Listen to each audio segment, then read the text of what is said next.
السلام علیکم۔ مزید ناولز کے لیے ہمارے چینل کو سبسکرائب کر لیں۔ آئزل اس بات پر تپ گئی تھی۔ ٹھرکی انسان کمرے میں چلو پھر بتاتی ہوں۔ یہ ہاتھ تھام کر تم نے کتنی بڑی غلطی کی ہے۔ ہائے جہنم، اب تو غلطی کر چکا ہوں۔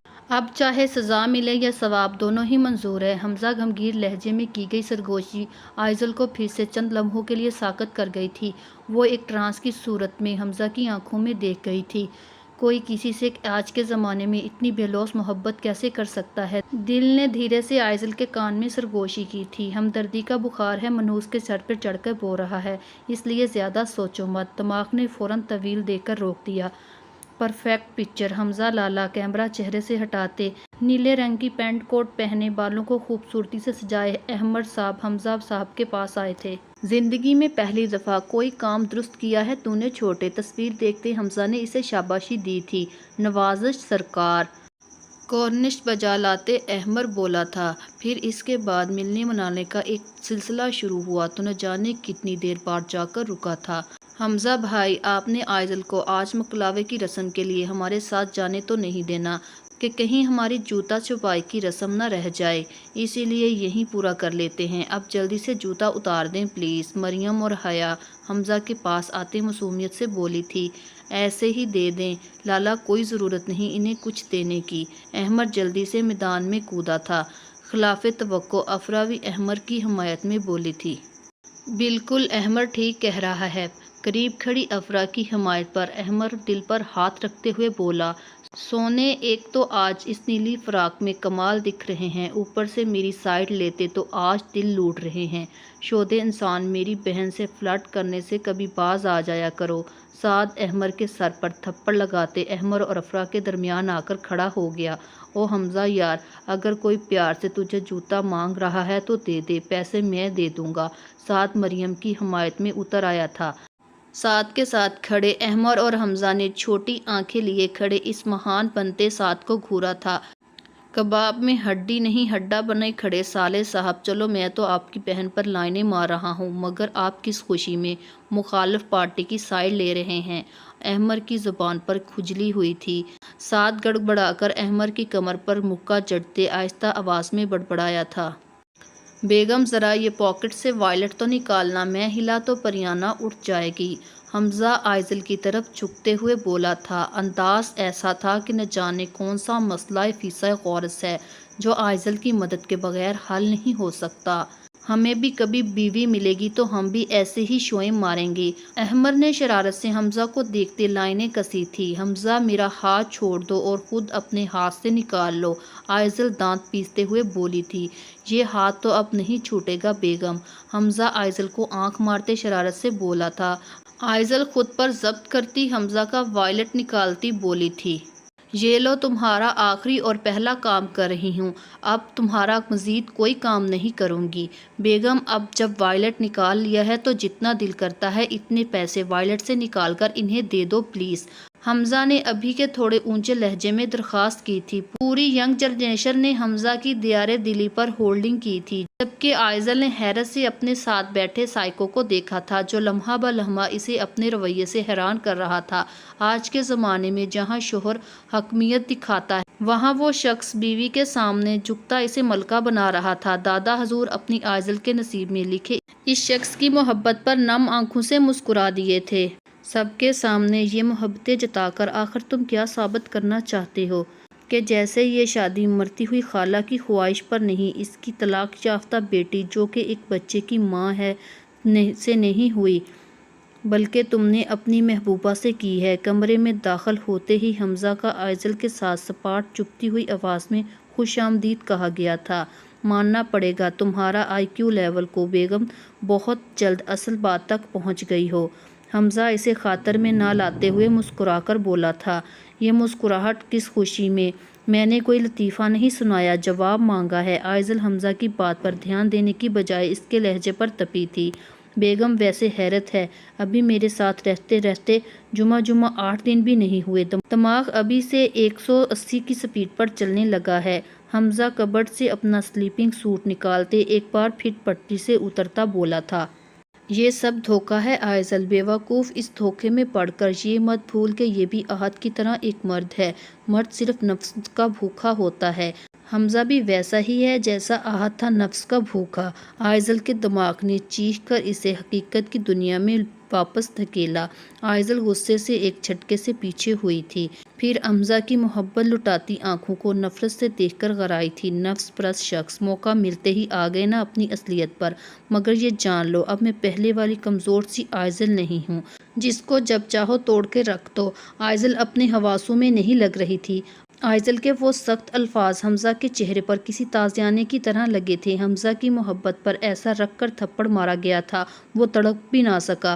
آئزل واش روم میں بند ہو گئی تھی۔ سپاٹ چہرہ اور لہو رنگ آنکھیں لیے حمزہ مٹھیاں بھیجتے پاس پڑے صوفے پر بیٹھتا چلا گیا۔ حمزہ، عزت نفس بھی کسی چیز سے عزیز نہیں ہوتی۔ وہ لڑکی تمہیں ابھی گالی دے کر گئی ہے اور تم نامردوں کی طرح بیٹھے ہو۔ 2 حروف بھیج کر اسے فارغ کیوں نہیں کر دیتے؟ وہ تم سے محبت تو دور تم پر یقین بھی نہیں رکھتی۔ حمزہ کے دماغ نے اس کا مذاق اڑایا تھا۔ حمزہ نہیں، تم آئزل کے ساتھ ایسا نہیں کر سکتے۔ آئزل محبت ہے تمہاری جو پہلے ایک شخص کی وفائی اور نامردگی سے اس حالت میں پہنچی ہے۔ تم اسے بیچ راستے میں چھوڑ نہیں سکتے۔ دل نے تعویلیں دی تھی، راستے میں انہیں چھوڑا جاتا ہے جو ساتھ چل رہے ہوں، اور وہ تو پہلے ہی اس راستے میں تنہا مسافر ہے۔ جتنا بھی تم اس راستے پر مزید چلو گے اتنا ہی خود کو تکلیف پہنچاؤ گے۔ دل دماغ کے مقابلے پر اتر آیا تھا۔ ہر کسی کو محبت میں منزل نصیب ہونا ایسا ممکن نہیں، اور آئزل نے تمہیں اس راستے پر نہیں چلایا، تم خود اس سفر پر نکلے ہو۔ اس لیے آئزل کو قصوروار مت ٹھہراؤ۔ یک طرفہ محبت ایسی ہی ہوتی ہے۔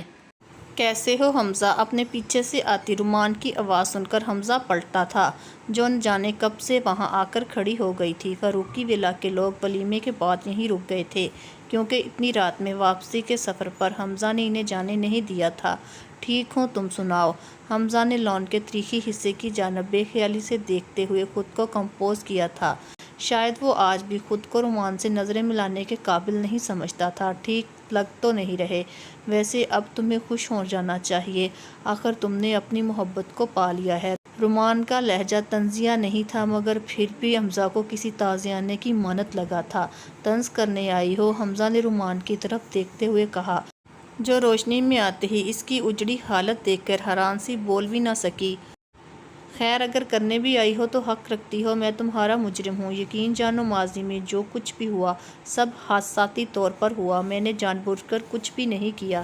اس لیے خدا را مجھے معاف کر دو۔ تمہاری یک طرفہ محبت کو ٹھکرا کر سب کچھ پانے کے بعد بھی ننگے پاؤں تپتی ریت پر چل رہا ہوں۔ جھکے کندھے، چہرے پر ملال لیے کھڑے اس شہزادے نے رومان کے سامنے ہاتھ باندھے تھے۔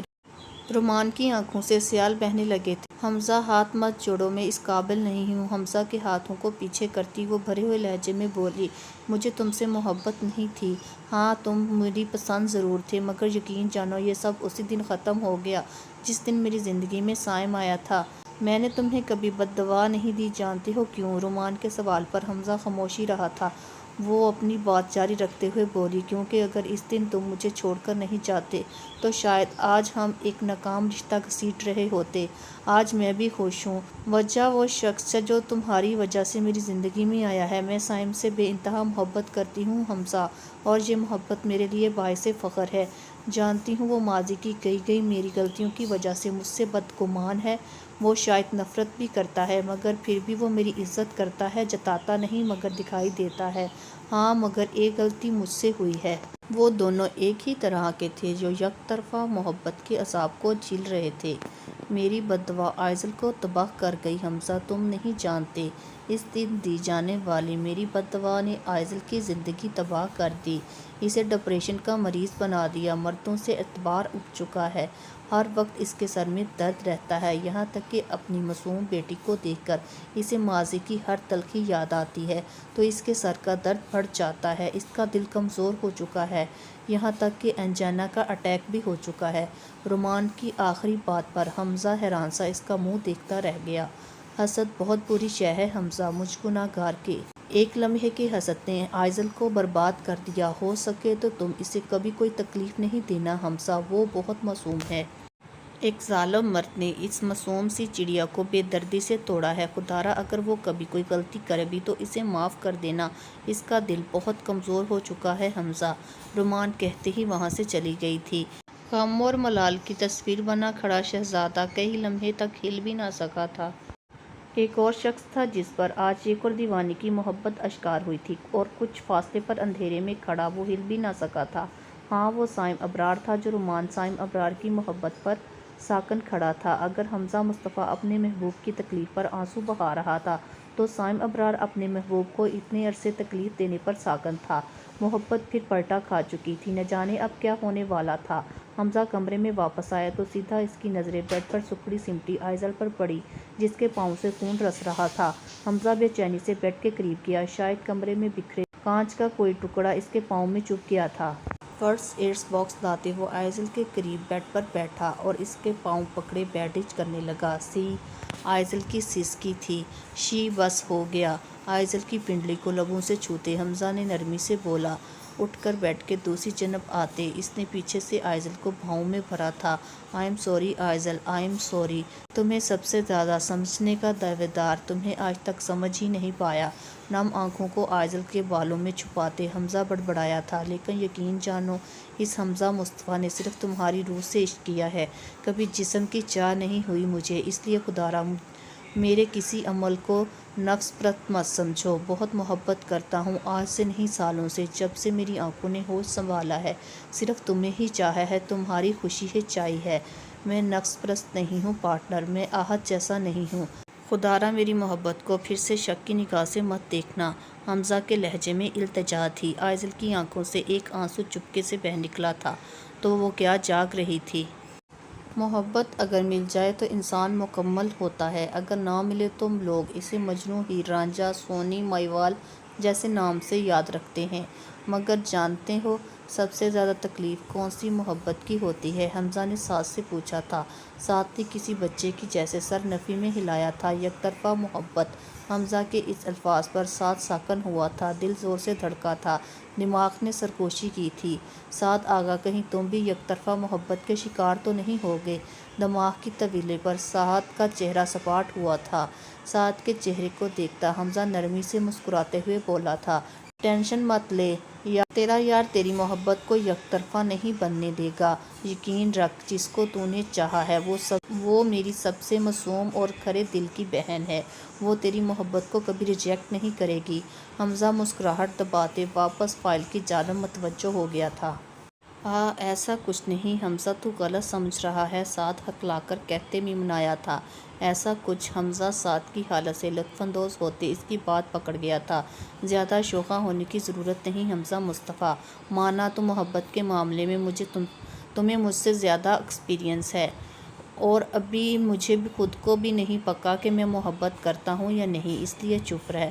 سعد نے حمزہ کے منہ پر ہاتھ رکھتے التجا کی تھی۔ حمزہ کو اپنے دوست پر بے حد پیار آیا تھا جو محبت کے تازہ وار سے گائل بلایا پھر رہا تھا۔ سعد آگا، یک طرفہ محبت بہت جان لیوا ہے میرے یار، یہ انسان کو اندر سے دھیرے دھیرے کاٹتی رہتی ہے، ایسے کہ لہو بھی نہ نکلے اور تڑپ تڑپ کر انسان مر جائے۔ میری دعا ہے کہ رب تجھے ایسی یک طرفہ محبت میں مبتلا نہ کرے، حمزہ سنجیدگی سے کہتے ہوئے سعد کو گلے لگا گیا تھا۔ وہ شہزادہ خود اس نامعلوم منزل کا مسافر تھا جو اب تک تنہا بھٹک رہا تھا۔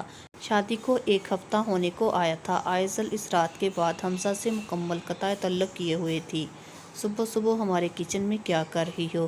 فریج سے پانی نکالتے سائم نے چولہے کے سامنے کھڑی رومان کو گہری نظروں سے دیکھتے سنجیدہ لہجے میں پوچھا تھا۔ دن کے 10 بج رہے ہیں، بڑی ماں اور میری ماما ساتھ پڑوس میں افسوس کرنے گئی ہیں، اس لیے دادا حضور کے لیے دلیاں بنا رہی ہوں۔ نظروں کی تپش پیٹھ پر برداشت کرنے کے باوجود رومان ڈھیٹ بنی کھڑی رہی۔ کل رات دیر تک کام کرنے کی وجہ سے صبح جلدی آنکھ نہیں کھل پائی۔ ایسا کرو میرے لیے بھی 2 روٹیاں سیک دو، بھوک لگی ہے، حکم دیا گیا۔ میں تو پکا دوں گی، مگر آپ بتائیں، آپ اس گری ہوئی لڑکی کے ہاتھ کی روٹیاں کھا لیں گے؟ رومان سائم کی آنکھوں میں دیکھتی سپاٹ لہجے میں بولی تھی، بیوی ہو میری، میرا حکم ماننا فرض ہے تمہارا، فضول سوال جواب مت کرو۔ سائم رومان کی آنکھوں سے چھلکتی ماضی کی تلخ یادوں سے پیچھا چھڑواتے لہجے کو مضبوط کرنے کی جدوجہد میں بولا تھا، سائم کو اپنا دل ہر گزرتے دن کے ساتھ بدلتا ہوا محسوس ہو رہا تھا۔ آج کل وہ خود بھی الجھا رہنے لگا تھا۔ اب سامنے سراپائے سوال کھڑی لڑکی کی بات پر وہ نظریں نہیں ملا پا رہا تھا۔ ہاں، صرف اپنے حقوق یاد رہتے ہیں، میرے حقوق اور فرائض کون ادا کرے گا؟ سائم کے دل کی حالت سے نجان رومان نے تلخی سے شکوہ کیا تھا۔ اپنے حقوق چاہیے تمہیں؟ رومان کی بات پر گہری نظروں سے اسے دیکھتے سائم اس کے قریب آیا تھا۔ رومان کی دھڑکنیں بے ترتیب ہوئی تھی، ساکن سی وہ ایک ٹرانس کی کیفیت میں سامنے کھڑے اس شہزادے کو دیکھ گئی تھی۔ سائم کے دل نے مقابل کھڑی اس حسینہ کی نم پلکوں کو چھونے کی خواہش کی تھی۔ سائم رومان کے قریب جھکا تھا۔ بہت جلد تمہارے حقوق پورے ہوں گے، رخصتی کی تیاری کر لو۔ زور سے آنکھیں میچے کھڑی رومان کے کان میں سرگوشی کرتا سائم دھیرے سے مسکرایا تھا۔ رومان کی پلکوں پر پھونک مارتے وہ تیزی سے کچن سے باہر نکل گیا۔ سائم کے جاتے ہی رومان نے بے یقینی سے اپنے ساتھ ہوئے حادثے کو سوچا، جو صرف اسے سائم کی سزا کا کوئی نیا طریقہ لگا تھا۔ اس لیے سر چٹکتی بڑبڑا کر چولہے کی جانب متوجہ ہوئی، جہاں دلیا نیچے لگ چکا تھا۔ وہ تمہیں سزا دینے کا کوئی نیا طریقہ ڈھونڈ رہا ہے، اس لیے خوش فہم مت بنو۔ تم کیا جانو محبت کے میم کا مطلب؟ مل جائے تو خوش نصیب، نہ ملے تو دل جلے۔ میرا پیارا بچہ، بول ادا جان۔ ارے میرا پیارا میٹھا پریانہ، تو بہت اچھا بچہ ہے۔ یہ تو اپنے بڑے دادا جان کو ادا جان بولے گا۔ ہاں بول ادا جان، ادا جان۔ پریا کو گود میں لیے بیٹھے سعد کے تایا محبت سے اس کی ٹھوڑی پکڑتے اس سے بلوانے کی کوشش کر رہے تھے۔ پریانہ باجی ادا جان کی محبت میں کھلکھلا کر ہنس رہی تھی۔ اب بابا جان، آپ کا وقت ختم ہوا، اب میری باری، چلیے مجھے دے دیں، احمر بے صبری سے کہتا ان کے پاس بیٹھا تھا۔ کیوں بھئی، اب آئزل اپنی آنی کے پاس آئے گی؟ میں ابھی یونیورسٹی سے آئی ہوں، احمر اور افرا آس پاس ہوں تو جنگ نہ ہو، یہ ہو ہی نہیں سکتا۔ بابا جان آپ انصاف کریں، دیکھے جو پہلے آیا ہے اسی کا حق بنتا ہے نا۔ احمر نے پریانہ کو پکڑنا چاہا تھا۔ نہیں، یہ پری فیصلہ کرے گی وہ کس کے پاس جانا چاہتی ہے، دیکھتے ہیں وہ کس کے پاس آتی ہے۔ افرا نے بھی دونوں ہاتھ پھیلا لیے تھے۔ احمر کے بابا اس کے بچپنے پر مسکرا رہے تھے۔ پریانہ میڈم انہیں نخرے دکھاتی اپنی ادا جان کی گردن میں منہ چھپائے چوری چوری انہیں دیکھ رہی تھی۔ پریانہ میری جان، دیکھو افرا آنی تمہارے لیے چاکلیٹ لائی ہے، اب جلدی سے میرے پاس آ جاؤ۔ حمزہ، مجھے تم سے ایک بات کرنی ہے۔ آئزل کے گریز پر حمزہ اپنے بالوں میں ہاتھ پھیرتے دوسری طرف دیکھتے مخصوص ہنکار بھر سکا تھا۔ حمزہ، میں جانتی ہوں ماما کی خواہش کے احترام میں تم نے مجھ سے شادی کی ہے، اور میں بھی دادا حضور کے دباؤ میں آ کر اس رشتے سے منسلک ہو گئی ہوں، مگر تمہیں اس رشتے سے کچھ نہیں مل سکتا۔ میں ڈپریشن کی مریضہ ہوں، دل کی بیماری میں مبتلا ہوں، مجھے اب شادی شدہ زندگی کی خواہش نہیں، اور نہ ہی میں تمہاری زندگی تباہ ہونے دے سکتی ہوں۔ تم دوسری شادی کر لو حمزہ۔ آئزل کی بات پر حمزہ نے تکلیف سے اسے دیکھا تھا۔ آخر ایسے فطور اس لڑکی کے دماغ میں کہاں سے آتے تھے؟ وہ پل بھر بھی خوش نہیں ہونے دیتی تھی، اب بھی حمزہ کے جذبات کو ہمدردی میں توڑ رہی تھی۔ حمزہ مٹھیاں بھیجے اسے سنتا رہا، جو ابھی بھی کچھ کہہ رہی تھی۔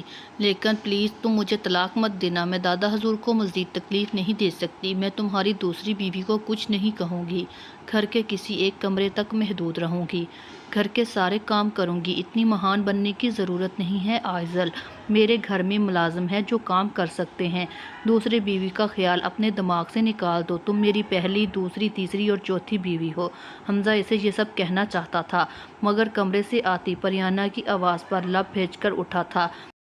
فی الحال تو میں چاہتا ہوں تم اپنی بیٹی کی طرف قدم بڑھاؤ، وہ معصوم بھی اس قدر مظلوم ہے جتنی تم تھی، باقی باتیں بعد میں کریں گے، حمزہ نے اٹھتے ہوئے کہا تھا۔ ہر چیز قبول کرنے میں وقت لگتا ہے حمزہ، آئزل نظریں چراتے ہوئے بولی تھی۔ حمزہ افسوس سے سر ہلاتے اندر بڑھا تھا۔ کیا ہوا میری جان کو؟ نینی نہیں کرنی میری پری نے، حمزہ پریانہ کو گود میں لیے محبت سے بولا تھا۔ وہ پٹ سے آنکھیں کھولے اپنے باپ کو نہارنے لگی تھی۔ بابا سے باتیں کرنی ہے میری جان نے، لیکن پری بیٹا آپ کے بابا تو کو کچھ آتا ہی نہیں۔ او ہو، یہ تو مسئلہ ہو گیا۔ حمزہ پریانہ کو لیتے کمرے میں چکر لگانے لگا۔ پریانہ باپ کے چہرے کے تاثرات دیکھتی کھلکھلانے لگی تھی۔ حمزہ بھی کھل کر مسکرایا تھا، پھر یوں ہی کمرے میں ٹہلتے ٹہلتے وہ اسے سینے سے لگائے نہ جانے کون کون سی داستانیں سلانے لگا تھا۔ پریانہ کبھی شرارت سے اس کے چہرے پر ہاتھ مارتی تو کبھی کھلکھلانے لگتی، یوں کرتے کرتے وہ گودکی میں جاتی پھر سو گئی تھی۔